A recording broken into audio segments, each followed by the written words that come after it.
So universe will send you back everything you will give it. एक नसीहतां वाली गल है तो नसीहतां वाली स्टोरी सुना देनी मैं डॉक्टर साहब ने भी सुनाई थी शॉर्टकट करके सुना देनी है एक इंसान एक हस्बैंड वाइफ होंगे रहिंदे होंगे पहाड़ ते रहिंदे होंगे बड़ा कोई सोर्स ऑफ इनकम कोई खास नहीं होंदा ते हस्बैंड कहंदा है कि इत्थे ते गुजारा नहीं होंदा मैं जाके शहर जाके कमाई करदा वां ते कुछ लियावांगा बट यू प्रॉमिस मी कि you remain loyal to me तो मैं भी कोशिश करांगा कि मैं तेरे नाल वफा करा तू भी करी कोशिश की कि पूरा प्रॉमिस करके तू भी वफा करेंगी तो मैं भी वफा करांगा and he goes to city he works there and he tells his boss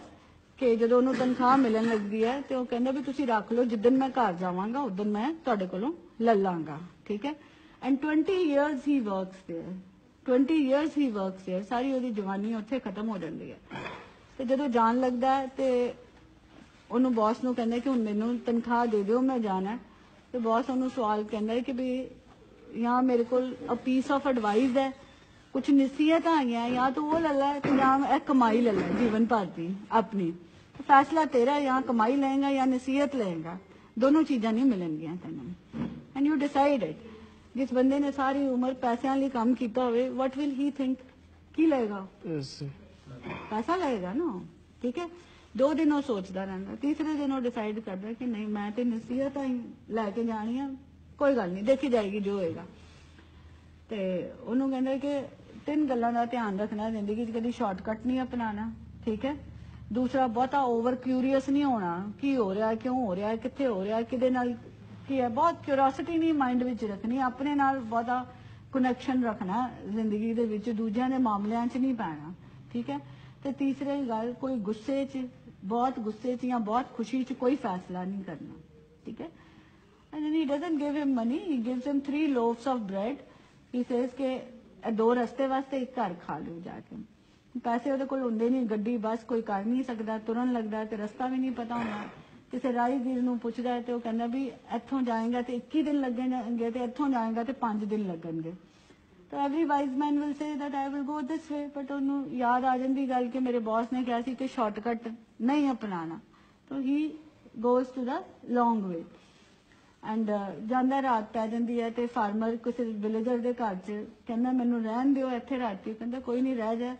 ਉਹ ਕਹਿੰਦਾ ਮੈਂ ਇਸ ਰਸਤਿਓਂ ਆਇਆ ਇਸ ਰਸਤਿਓਂ ਨਹੀਂ ਆਇਆ ਉਹ 5 ਦਿਨਾਂ ਦਾ ਰਸਤਾ ਸੀ ਕਹਿੰਦੇ ਬਹੁਤ ਚੰਗਾ ਕੀਤਾ ਉੱਥੇ ਜੰਗਲ ਪੈਂਦੇ ਰਾਤੀ ਜੰਗਲੀ ਜਾਨਵਰ ਹੁੰਦੇ ਆ ਉਧਰੋਂ ਜਾਂਦਾ ਤਾਂ ਤੂੰ ਬਚਣਾ ਹੀ ਨਹੀਂ ਸੀਗਾ ਮੈਨੂੰ he is thankful to God ਕਿ ਮੈਨੂੰ ਉਹਨੇ ਕਿਹਾ ਸੀ ਕਿ ਸ਼ਾਰਟਕਟ ਨਹੀਂ ਲੈਣਾ ਤਾਂ ਨਹੀਂ ਰਿਮੇਨ ਉਹ ਕਹਿੰਦਾ ਮੇਰੇ ਕੋਲ ਤਾਂ ਕੋਈ ਬਹੁਤੀ ਜਗ੍ਹਾ ਨਹੀਂ ਹੈਗੀ ਬਾਹਰ ਸ਼ੈਕ ਹੈਗਾ ਸ਼ੈਕ ਹੁੰਦਾ ਜਿੱਥੇ ਉਹ ਸਾਰੀ ਤੂੜੀ ਤਾੜੀ ਰੱਖਦੇ ਆ ਉੱਥੇ ਆਰਾਮ ਨਾਲ ਸੌ ਜਾ ਤੂੰ ਹੋਰ ਤੇ ਜਗ੍ਹਾ ਕੋਈ ਨਹੀਂ ਹੈਗੀ ਅੱਧੀ ਰਾਤੀ ਉਹਨੂੰ ਆਵਾਜ਼ਾਂ ਆਉਂਦੀਆਂ ਤੇ ਦਰਵਾਜ਼ਾ ਖੋਲ੍ਹਣ ਲੱਗਦਾ ਹੈ ਕਿ ਦੇਖਾਂ ਬਾਹਰ ਕੀ ਹੈ ਫਿਰ ਉਹਨੂੰ ਯਾਦ ਆ ਜਾਂਦਾ ਕਿ ਮੈਂ ਬਹੁਤ ਕਿਊਰੀਅਸ ਨਹੀਂ ਹੋਣਾ ਕਿਸੇ ਗੱਲ ਦੀ ਨਹੀਂ ਖੋਲ੍ਹਦਾ ਫਿਰ ਉਹ ਫਾਰਮਰ ਆਉਂਦਾ ਉਹਨੂੰ ਦੇਖਦਾ ਬੜਾ ਖੁਸ਼ ਹੁੰਦਾ ਕਹਿੰਦਾ ਮੈਨੂੰ ਤੇ ਤੈਨੂੰ ਕਹਿਣਾ ਯਾਦ ਭੁੱਲ ਗਿਆ ਕਿ ਰਾਤੀ ਇੱਥੇ ਸ਼ੇਰ ਆਉਂਦਾ ਹੁੰਦਾ ਕਦੀ ਕਦੀ ਤੇ ਬੰਦੇ ਪਾੜ ਕੇ ਖਾ ਜਾਂਦਾ ਹੁੰਦਾ ਤੇ ਮੈਂ ਤੈਨੂੰ ਕਹਿਣਾ ਸੀ ਦਰਵਾਜ਼ਾ ਨਾ ਖੋਲ੍ਹੀ ਤੇ ਆਈ ਐਮ ਵੈਰੀ ਹੈਪੀ ਕਿ ਤੂੰ ਬਚ ਗਿਆ ਤੂੰ ਦਰਵਾਜ਼ਾ ਨਹੀਂ ਖੋਲ੍ਹਿਆ ਦੈਨ ਹੀ ਇਜ਼ ਥੈਂਕਫੁਲ ਕਿ ਮੇਰੇ ਬੌਸ ਨੇ ਮੈਨੂੰ ਕਹਿ ਕੇ ਭੇਜਿਆ ਸੀਗਾ ਕਿ ਕਿਊਰੀਅਸ ਨਹੀਂ ਹੋਣਾ ਬਹੁਤ ਜ਼ਿਆਦਾ ਤਾਂ ਪਹੁੰਚਦਾ ਆਪਣੇ ਘਰ ਪਹੁੰਚਦਾ ਸ਼ਾਮ ਪੈ ਗਈ ਹੁੰਦੀ ਹੈ ਬੱਤੀ ਜਗਦੀ ਹੁੰਦੀ ਹੈ ਤੇ ਦੇਖਦਾ ਕਿ ਵਾਈਫ ਕਿਸੇ ਯੰਗ ਜਿਹੇ ਬੰਦੇ ਨਾਲ ਉਹਨੂੰ ਹੱਗ ਕਰ ਰਹੀ ਹੁੰਦੀ ਹੈ ਕਿਸ ਕਰ ਰਹੀ ਹੁੰਦੀ ਹੈ ਬੜਾ ਗੁੱਸਾ ਚੜਦਾ ਉਹਨੂੰ ਕਿ ਵੀ ਮੈਂ ਇਹਨੂੰ ਕਿਹਾ ਸੀ ਲਾਇਲ ਨਹੀਂ and she is not loyal to me and ਵਾਪਸ ਜਾਣ ਲੱਗਦਾ ਫਿਰ ਧਿਆਨ ਆ ਜਾਂਦਾ ਕਿ ਕੋਈ ਗੁੱਸੇ 'ਚ ਫੈਸਲਾ ਨਹੀਂ ਕਰਨਾ ਬਾਹਰ ਹੀ ਉੱਥੇ ਸੌ ਜਾਂਦਾ ਤੇ ਸਵੇਰੇ ਉੱਠ ਕੇ ਵਾਈਫ ਜਦੋਂ ਦਰਵਾਜ਼ਾ ਖੋਲ੍ਹਦੀ ਦੇਖਦੀ ਹੈ ਕਿ ਉਹਦਾ ਹਸਬੈਂਡ ਉੱਥੇ ਹੈਗਾ ਉਹਨੂੰ ਜਾ ਕੇ ਉਠਾਉਂਦੀ ਹੈ ਜੱਫੀ ਪਾਉਂਦੀ ਹੈ ਤੇ ਉਹਨੂੰ ਧੱਕਾ ਮਾਰਦਾ ਕਹਿੰਦਾ ਵੀ ਤੂੰ ਮੇਰੇ ਨਾਲ ਚੰਗਾ ਨਹੀਂ ਕੀਤਾ ਮੈਂ ਤੇਰੇ ਕੋਲ ਵਾਅਦਾ ਲਿੱਤਾ ਸੀ but you are not true to your promise then she is explain ਕਿ ਜਿਹਨੂੰ ਤੂੰ ਕੱਲ ਦੇਖਿਆ ਸੀ ਉਹ ਤੇਰਾ ਹੀ ਪੁੱਤਰ ਸੀਗਾ when you left me then I was expecting that time he is your son ਉਹਦਾ ਕੱਲ ਜਨਮ ਦਿਨ ਸੀਗਾ ਕੱਲ ਉਹ 20 ਸਾਲ ਦਾ ਹੋਇਆ then he is again very thankful ਕਿ ਮੈਂ ਕੋਈ ਗੁੱਸੇ ਦੇ ਵਿੱਚ ਗਲਤ ਫੈਸਲਾ ਨਹੀਂ ਲਿੱਤਾ ਕਿ it is his son only ਫਿਰ ਉਹ 2 ਬੰਦ ਤੇ ਰਸਤੇ 'ਚ ਖਾ ਲੈਂਦਾ ਤੀਸਰਾ ਬੰਦ ਉਹ ਆਪਣੀ ਵਹੁਟੀ ਨੂੰ ਫੜਾਉਂਦਾ ਹੈ ਕਿ ਇਹਨੂੰ ਕੱਟ ਕੇ ਖਵਾ ਮੇਰੇ ਸੇਠ ਨੇ ਦਿੱਤਾ this is the only thing I have brought ਤੇ when the lady cuts that loaf ਤੇ ਉਹ ਬੌਸ ਨੇ ਉਹਦੇ ਸਾਰੇ ਜਿਹੜੇ ਡਾਲਰ ਹੁੰਦੇ ਆ ਉਹ ਬੰਦ ਦੇ ਵਿੱਚ ਪਾ ਕੇ ਉਹਨੂੰ ਦਿੱਤੇ ਹੁੰਦੇ ਆ ਠੀਕ ਹੈ ਸੋ ਇਹ ਵੀ ਤੁਹਾਡੀ ਚੋਇਸ ਹੈ ਜ਼ਿੰਦਗੀ 'ਚ ਕਿ ਤੁਸੀਂ ਪੈਸੇ ਨੂੰ ਇੰਪੋਰਟੈਂਸ ਦੇਣੀ ਹੈ ਕਿ ਤੁਸੀਂ ਕਿਸੇ ਦੀ ਨਸੀਹਤ ਨੂੰ ਲੈ ਕੇ ਉਹਦੇ ਤੇ ਚੱਲਣਾ। ਸੋ ਦਿਸ ਇਜ਼ ਇਟ।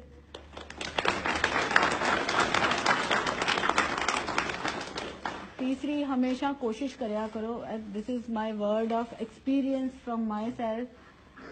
अपने अंदर की आवाज सुनिया करो। ठीक है, हुन सवाल कॉमन है, पूछा जाता है अंदर की आवाज कित्थों आती है। ठीक है, हर बंदे दे अंदर की आवाज होंदी है। जिस दिन उन्होंने सुनना शुरू करोगे ना, थोड़ा जिहा भी, उदों तुहानूं सुनाना शुरू कर देगा। ठीक है, सुनिया करो, तुहानूं बिल्कुल राइट गाइडेंस मिलेगी उहदे तों। कभी भी बंदा कन्फ्यूज होंदा है ना, अपने दिल ते हथ रख के आवाज नूं पुछा करो की है। किसी पंजाबी कवि दा हैगा मुहावरा, ना मंदिर दी ना मस्जिद दी कोई गल सुनावे अंदर दी। ठीक है, ना मंदिर दी ना मस्जिद दी कोई गल सुनावे अंदर दी। So I have written few lines and it is very beautiful. So I would like, पत्थर दी इमारत है जिथे जाके बहने आ, तेरा पता ते नहीं मिलदा उंज नाम ते लैने आ। पत्थर दी इमारत है जिथे जाके बहने आ, तेरा पता नहीं मिलदा उंज नाम ते लैने आ। ते फकीर उथे लंघदा हुंदा है ते ओ अगों जवाब देंदा है, वेखी नी वेखी अड़िए अंदर बोले कौन, बाहर जिन्हां नूं लभदी है किते ओही सज्जन ना होण। ठीक है, so try to listen to your inner feeling, जिन्हों असीं बाहर लभदे हां तुहाडे अंदर ही है, ते ओनूं अंदर सुनोगे, कोशिश करोगे तो तुहानूं आवाज़ां सुनाना शुरू कर देगा। So that is